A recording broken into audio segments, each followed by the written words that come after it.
Times of Sabarkantha. રાષ્ટ્રપિતા મહાત્મા ગાંધીના સ્વચ્છતા અભિયાનમાં લોકો હોંશભેર જોડાય છે અને સહકાર પણ આપી રહ્યા છે।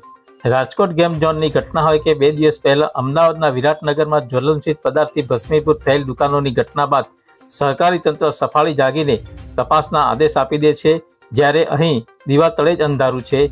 સેવા સદનની પાછળ પાર્કિંગ નજીક કચરાપેટીમાં કચરો કોણે સળગાવ્યો?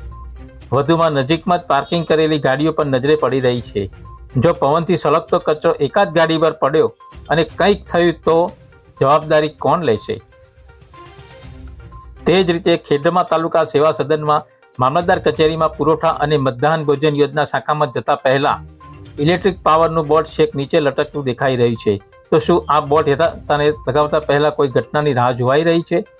જ્યારે સેવા સદનના પાછળના ભાગે સંકુલમાં સ્ટ્રીટ લાઇટના બોર્ડ પણ ખુલ્લા જોવા મળી રહ્યા છે। શું તંત્ર કોઈ આકસ્મિક ઘટનાની રાહ જોઈ રહ્યું છે?